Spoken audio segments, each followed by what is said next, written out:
Hi, welcome to Couples Therapy Bites. I'm Erin. And I'm Steven. And as promised, or maybe just as foreshadowed, we are going to tell our engagement story. Yes. So if any of y'all have seen our previous video on our engagement, we'll put a link in it and the thingy-majigger down there.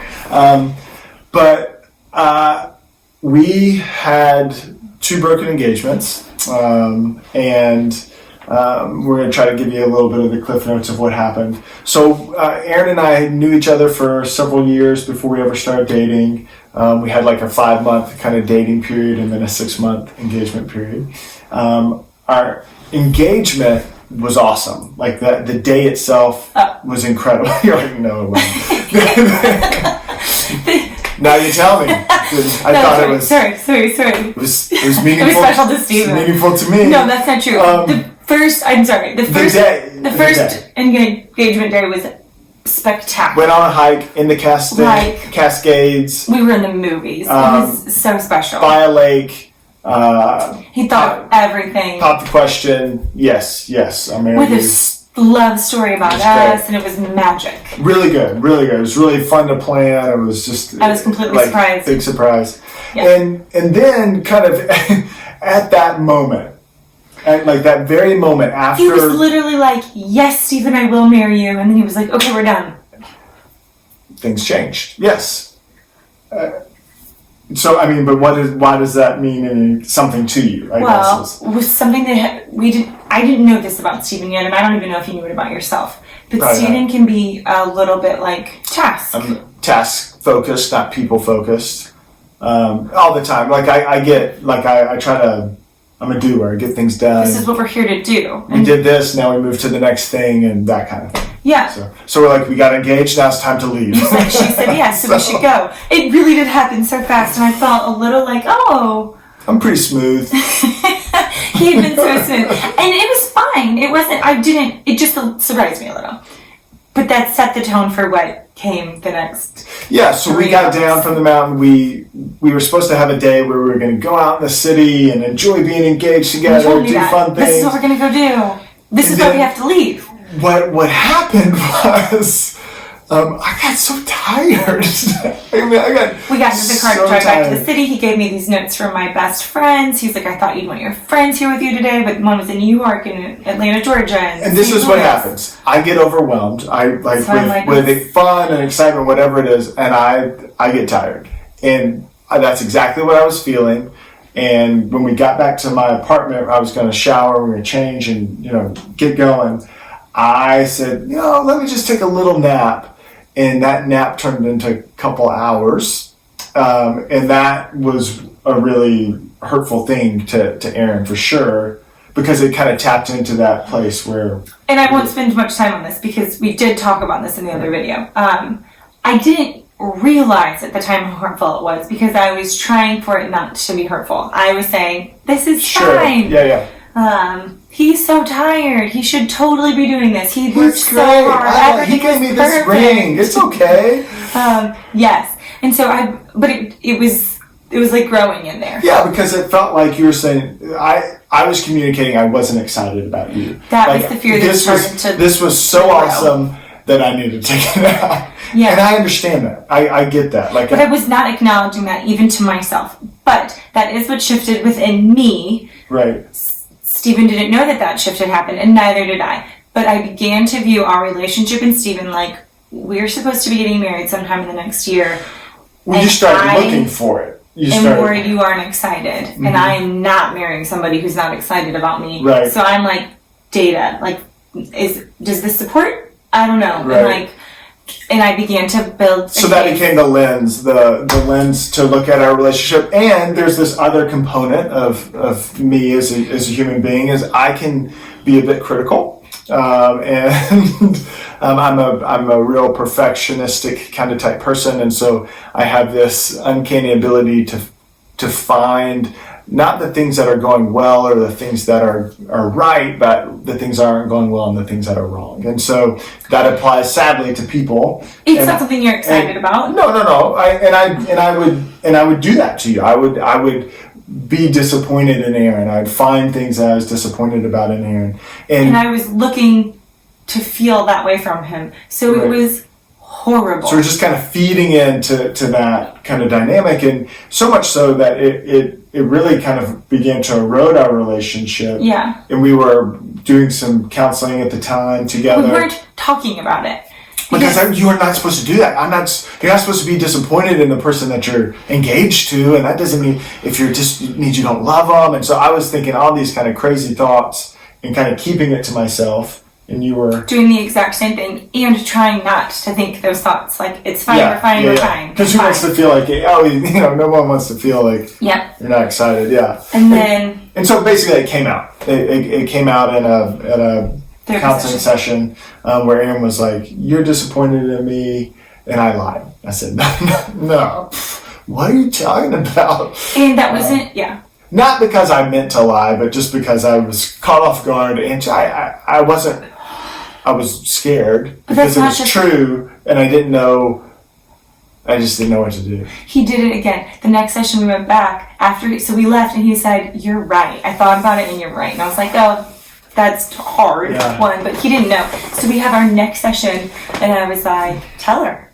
He was like, "Tell her what?" And I was like, "What you said." And he wouldn't say it. We spent 50 minutes at our therapist session with her talking to me about why it felt so important to me that he say something that he didn't feel. So anyway, that began to erode our relationship to the point where we were like, I don't know if this is going to work out. Because I'm like, if Aaron doesn't want to be with me because I feel disappointed, I don't know what to do because I do feel disappointed, and she doesn't want to be with me. Well, I don't want to make her be with me. And we just went round and round to the fact where it was like, the one who did ultimately say, "We're done. Like, this isn't. I don't think we're ready. I don't think this is a good time," or something like that. Because so you said it, but I had said to him, "If you were disappointed in me, I do not want to be married to you." So first broken engagement. Aaron takes the ring off, hands it to me.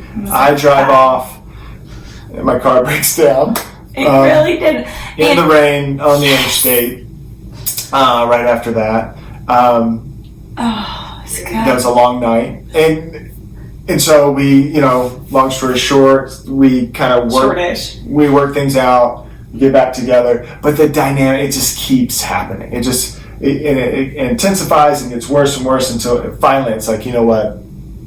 We can't do it. It's not going to work. It's not going to work. This isn't going to get better. And so Aaron is like, "Fine, you take it off this time." In the mechanics parking lot. So I'm struggling. I can't get a ring off initially. I get it off. Yes, we had gone to go pick up my broken down car because we got back together not too long after. Yeah.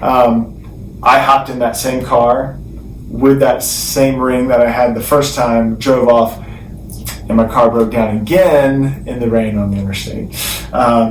Aaron loves that. She loves that happened. I do love that. It was very tragic and expensive and awful for me. For him. Anyway, so then we go and we meet with our therapist because we have to talk about like how we're going to kind of deal with each other. And I have to write a letter. Yeah, we've already sent our wedding invitation. I got to write a letter to everybody saying, "Hey, I called off the wedding. It's not happening. So sorry you bought tickets to Mexico because that's where we got married." Spoiler alert. And so, that's what we go to this session and we're in it and it's terrible. Oh, it just feels terrible. It's like, I thought we loved each other, but I don't know. I feel so confused now. And then our therapist, I forget what she says. I don't remember either, but something along the lines of like, I was a puddle. Yeah. I was just broken. Then she was like, "Aaron, who can you go to? Like when you leave here, because we had decided we weren't going to talk for months." She was like, "You'll need a month. Like, do not reach out to each other." She's like, "Who are you going to talk to? Aaron, what are you going to do?" And I like can barely catch my breath, and I was like, "All I want to talk to is Steven." And as terrible as that was, that hadn't felt true for me. I had felt nothing but anger towards him for a long time. But it was true, and I realized that was the truest thing. Like, oh, he is the person that even in this is who I want to be with. And I obviously didn't say that in the time because that would have been so vulnerable. But it just was slow for me. But when I left, I thought, he is who I want to be doing. So that's where the deal was sealed for Erin in terms of she wanted to get married. So what happened for me is, so I had to go home, I had to write this letter. Obviously, as I've described before, I became very overwhelmed. I'm sitting in my room, trying to write these letters, and I fall asleep. And I kind of wake up, it kind of felt like a movie. I wake up like in the midst of just like envelopes and these letters all over me, and I'm like waking up to my reality, and I'm like, oh no. And then I had this thought. It was early in the morning when I woke up. I was like, I don't know what to do. And I kind of reduced my options to two things. I don't know why these were the only two options. I'm sure I had more, but I could only think of two. And I was like, one option is I'm going to move to North Carolina. I'm going to go live on the coast. I'm going to become a carpenter, and I'm just going to disappear. And I was like, oh, that sounds terrible. It kind of sounds like dying. And then I said, or I could marry Erin. And I don't know if it's going to work out. I don't know what's going to happen. But that feels much more hopeful, a lot more like life. I was like, those are my only two options. I was like, that's it. I'm either dying in North Carolina or I'm being married to Erin. And I'm like having this moment, and I'm just like, honestly, I since I have a little bit of a mild panic attack, like I'm like, my face starts tingling. I kind of am like in the living room of my apartment, like just sitting there, like kneeling on the ground, like trying to figure my life out. My poor roommate is sitting there watching me, just sitting there on the couch. And sweet guy, he looks at me and he says, what is going on? Because he didn't know all the story. And so I tell him that. I got two options, man. I'm either going to go to North Carolina and become a carpenter and disappear and die, or I can marry Erin and live. I don't know what to do. And he just simply says that. He said, Stephen, do you think you could just go tell Erin that? And I was like, yeah. Oh, yeah. That's what I should do. And I was like, yeah, I'm going to do that. And then he says this, you can borrow my keys. Go tell her. Because my car was still broken down. So good. And so I'm like, yeah, man, yeah. And so I take her keys and I drive into to her. And I had to tell myself, because I knew, I was like, you know what, Steven, you have to realize this might not work out. The damage might have been done. This might not work out. And I was like, it doesn't matter. I still gotta go. I still gotta go tell her. And so I get to Erin's place and, walk in the door. And there's this movie moment. I see her across the room there, and she's kind of like, I remember it. And I'm kind of like, I literally was like, why are you here? We arranged for you not to be here. Yeah. And I was like, I know, but, and somehow we got into a conversation, and it all worked out. We got engaged again, but it didn't erase the tension. And it was slower. Yeah. We sort of, slower. I didn't put the ring back on right away. Yeah. We took a little more time. Let's just not be apart. Let's be together. And figure it out. Yeah. And what we realized is like those tensions are there. Those things were present. But I think what we didn't realize is that was okay. Exactly. It's okay to feel that way and to think those things, and that was the part. Didn't know that. We didn't know that, and we see this all the time. Couples are living with this deep secret of whatever it is. Things they're afraid to say. Things they feel like, if I say that, it will I can't say that, or whatever. And it's probably just true. But I mean, those things are still true. It still disappoints me that I am disappointing to Stephen. I wish that I was just like all the wonderful things you've ever thought of, fill in the blank. And he chose me to get married because I'm a lot of them. But I'm not all of them. I'm not perfect. I am disappointing. Sure. And I also have that aspect of who I am that I know I need to, like, I have to work on that too. Like, things are not always disappointing. I don't need to look for that. And so in your insecurity about just like... Yes, that's what I was just going to say. Like that I'm not going to want you perfectly. You know, like I'm not going to fill that place perfectly. I can't do that. The exact word I was thinking, it was fill that place, that vacancy, that story, that wound. Because we all hope that our partner is going to like heal, fix all the problems. Fix all the problems that we've had forever. But they don't. Yeah. And sometimes they highlight them and make them feel Yeah. very, very, very big. But anyway, It's common. we made it. We made it. Our lives are, I mean, like, Infinitely better though because we said the thing. so much better. Like, it is life. It is life being married to Aaron, and we have so many good things, and I think our love actually is very strong and deep because of these difficulties. But I wouldn't recommend. I don't hope you. If you're engaged, I don't hope you have broken engagements, and if you're married, I hope you don't have broken marriage relationships. But there's a way to communicate those things with yourself and with your partner that can bring connection and not distance. Yeah. Hard things can bring you close. Saying the hard thing can bring you close. It doesn't have to separate you. So, which is what we fear. Yeah. So anyway, there it is. There's a story. Thanks for listening. We appreciate it. Tell us about your engagement. Yeah. We want to hear that too. They spent all this time listening to us, and I didn't even ask them. So rude. But yeah, we'd love to hear about your engagement story, and I appreciate you letting us share ours with you.